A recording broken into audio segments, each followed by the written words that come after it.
Hola, buenos días hermanos de Capilla Fidelidad. Mi nombre es Martín Rodríguez. Seguimos en los devocionales por audio. Hoy me corresponde dar Primera de Juan, capítulo 5. Recordemos que el Señor nos anima a que estemos con oído pronto para escuchar su palabra, para discernirla y así poder sacar el mayor beneficio para que podamos madurar y poder compartir a otros. Vamos a orar y empezamos. Bendito Padre, gracias Señor, te damos en esta mañana porque te fijas, Señor, pones tu mirada en cada uno de nosotros para poder hablar de ti. Ayúdanos, Señor, a comprender la responsabilidad que tenemos. Danos de tu sabiduría, Señor, para que cada día podernos preparar más y más para poder hablar de ti, Señor. Equípanos también, amado Rey, para ser útiles en tu ministerio. Te pido, amado Padre, por tu iglesia, Señor. Protégela, Señor. Sabemos que estamos en tiempos duros. Ayúdanos a tener fe, Señor. Fe. El que tiene fe en ti tendrá la vida eterna. Dicen 3 versículos de este capítulo, 11, 12 y 13. Este es el testimonio que Dios nos ha dado, la vida eterna. Y esta vida está en su Hijo. El que tiene al Hijo tiene la vida. Y el que no tiene al Hijo de Dios no tiene la vida. Os escribo esto para que sepáis que vosotros que creéis en el nombre del Hijo de Dios tenéis la vida eterna. Ayúdanos, amado Rey, a creer verdaderamente en ti. No simplemente de oídas, sino creer con convicción. Señor, todo esto te lo pedimos y te lo agradecemos en el hermoso nombre de tu Hijo amado. Amén y amén. Le he colocado como título la fe en el Hijo de Dios. Versículo 1. Todo aquel que cree que Jesús es el Hijo es nacido de Dios. Y todo aquel que ama al que engendró, ama también al que ha sido engendrado por él. Dice el versículo 1. Todo aquel que cree que Jesús es el Cristo es nacido de Dios. Y Juan ha mencionado esto en otros versículos como es Primera de Juan 2:29. Primera de Juan 3:9 y Primera de Juan 4:7. Y este versículo nos dice cómo se nace de Dios. ¿Cómo se nace de Dios? Todo aquel que cree que Jesús es el Cristo. Eso significa creer, hermanos, creer. Creer que Jesús es tu Mesías. Creer que Jesús es nuestro Mesías. Creer que Jesús es nuestro Señor. Creer que Jesús es nuestro Salvador. Creer que Cristo es el único y verdadero Dios y efectivamente seguirle. Eso es creer que Jesús es el Cristo. No solo se trata de creer en el Mesías en el sentido de labios hacia afuera. En cambio, esto se refiere a la confianza y dependencia en Jesús. La parte B, y todo aquel que ama al que engendró, ama también al que ha sido engendrado por él. Hermanos, nacer de Dios también tiene estos dos efectos. Se asume que amaremos a Dios, o sea, el que engendró, porque nacemos de nuevo en su familia. Pero también se asume que amaremos a otros, los que son engendrados por Él, que vienen siendo nuestros hermanos y hermanas en Cristo. Este es el efecto que se debe presentar en la vida de los cristianos.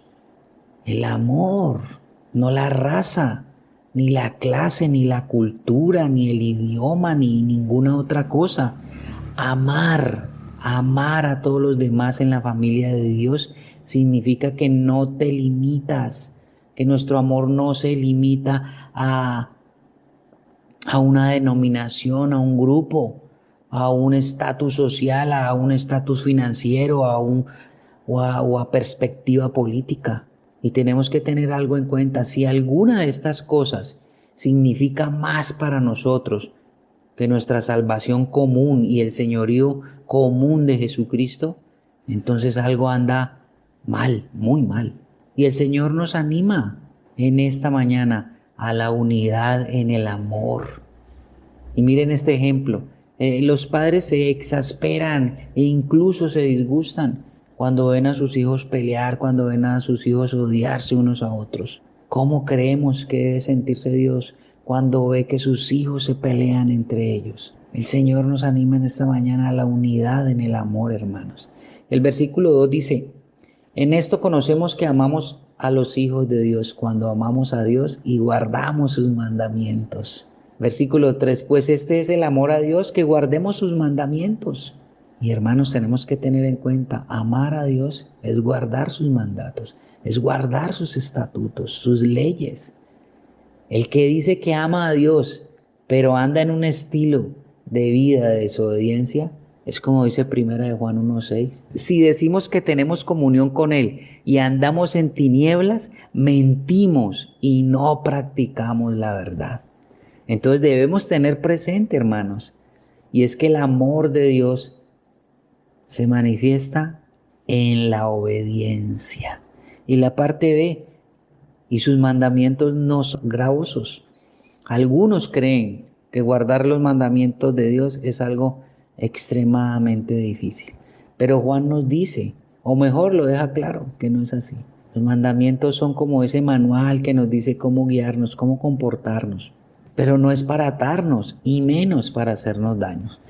Versículos 4 y 5 dice así: porque todo lo que es nacido de Dios vence al mundo, y esta es la victoria que ha vencido al mundo, nuestra fe. ¿Quién es el que vence al mundo sino el que cree que Jesús es el Hijo de Dios?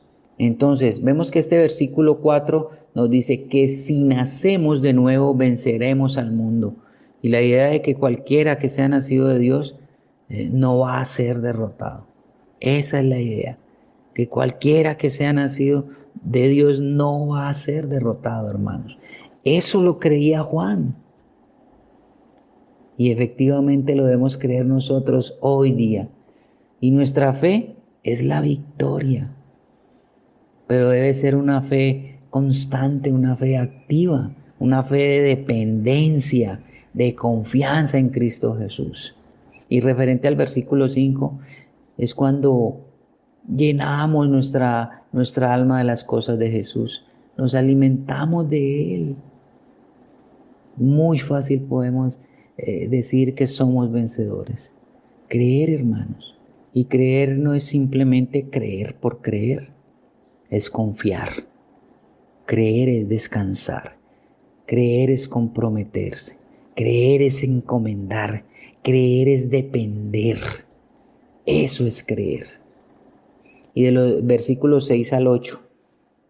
Este es Jesucristo que vino mediante agua y sangre, no mediante agua solamente, sino mediante agua y sangre. Y el Espíritu es el que da testimonio, porque el Espíritu es la verdad. Porque tres son los que dan testimonio en el cielo: el Padre, el Verbo y el Espíritu Santo. Y estos tres son uno.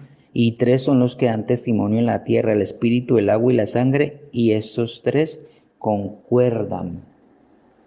Vemos que hay muchas ideas diferentes de lo que Juan quiso decir exactamente aquí, pero probablemente la mejor explicación es que Juan se refiere al agua del bautismo de Jesús y a la sangre de su crucifixión. De todas maneras, recordemos que en casa debemos indagar más sobre el texto, ¿no? De los versículos 9 al 13, si recibimos el testimonio de los hombres, mayor es el testimonio de Dios, porque ese es el testimonio con que Dios ha testificado acerca de su Hijo. El que cree en el Hijo de Dios tiene el testimonio en sí mismo. El que no cree a Dios le ha hecho mentiroso, porque no ha creído en el testimonio que Dios ha dado acerca de su Hijo. Y este es el testimonio que Dios nos ha dado: vida eterna, y esta vida está en su Hijo. El que tiene al Hijo tiene la vida. El que no tiene al Hijo de Dios no tiene la vida. Estas cosas os he escrito a vosotros que creéis en el nombre del Hijo de Dios, para que sepáis que tenéis vida eterna, y para que creáis en el nombre del Hijo de Dios. Vemos que los versículos 9 al 13 se nos anima nuevamente a creer. Dice el versículo 9: si creemos en los hombres, mayor es el testimonio de Dios, porque este es el testimonio con que Dios ha testificado acerca de su Hijo. Y si usted, hermano, cree en el testimonio de Dios, pues tiene vida eterna, porque el testimonio es vida, y esta vida está en su Hijo. Los versículos 12 y 13 son claros. El que tiene al Hijo tiene la vida. El que no tiene al Hijo de Dios no tiene la vida. Y por eso están escritas estas cosas, para que creamos en Cristo Jesús, porque si usted cree verdaderamente, pues tendrá vida eterna. De 14 al 15. Y esta es la confianza que tenemos en Él, que si pedimos alguna cosa conforme a su voluntad, Él nos oye. Y si sabemos que Él nos oye en cualquier cosa que pidamos, sabemos que tenemos las peticiones que le hayamos hecho. Debemos tener la plena seguridad, hermanos, la plena certeza, que si pedimos algo conforme a su voluntad, Él nos escucha y lo vamos a tener. La clave es estar alineados a su santísima voluntad. Primera de Juan 3:22 dice, y todo lo que pidamos lo recibimos de Él, porque guardamos sus mandamientos y hacemos las cosas que son agradables delante de Él. Versículos 16 al 17. Se nos anima a orar fervientemente por los hermanos, y más si están en pecados. Y 18 al 19. Es fundamental, hermanos, es indispensable que mantengamos nuestra mente en quiénes somos. Si hemos nacido de Dios, entonces tendremos las armas para ser libres del pecado. Pidámosle a Dios diariamente que fortalezca esas armas para que nos haga libres del pecado. Versículo 20 al 21. Pero sabemos que el Hijo de Dios ha venido y nos ha dado entendimiento para conocer al que es verdadero y estemos en el verdadero, en su Hijo Jesucristo. Este es el verdadero Dios y la vida eterna. Hijitos, guardaos de los ídolos. Amén. Se nos anima en estos versos a la comunión con Cristo Jesús. Debemos conocerlo. La palabra que se usa aquí es ginosco, conocer por experiencia, o sea, pasar tiempo con Él, convivir con Él. Hermanos, tenemos que tener algo presente y que se nos quede metidito en la mente. Conocer a Jesús, pasar tiempo con Él, formar una vida con Él, nos va a dar vida eterna. Y vemos que la epístola termina con guardarnos de la idolatría. Parece extraño, ¿no? Terminar la carta así, pero no, encaja a la perfección. Porque, hermanos, el no conocer al verdadero Dios nos llevará a la idolatría. Oremos. Amado Padre, gracias, Señor, te damos en esta mañana por todo lo que nos has mostrado, Señor, en este capítulo. Ayúdanos a tener fe, Señor, fe en Cristo Jesús, Señor. Todo aquel que cree que Jesús es el Cristo es nacido de Dios, y todo aquel que ama al que engendró, ama también al que ha sido engendrado por Él. Ayúdanos, Señor, a creer que tú eres nuestro Cristo, Señor, que tú eres nuestro Padre, porque hemos nacido de ti. Ayúdanos a amar, Señor, a amar a los demás. Hay advertencias también sobre el pecado aquí, Señor. Ayúdanos a creer en ti, a conocerte, Señor, para que no nos desviemos y lleguemos a la idolatría. Nada de eso queremos en nuestras vidas, Señor. Queremos vida eterna, Señor, junto a ti. Gracias, amado Rey, por todo esto. Esto te lo agradecemos en el nombre de tu Hijo Jesús. Amén y amén. Hermanos, una bendecida mañana.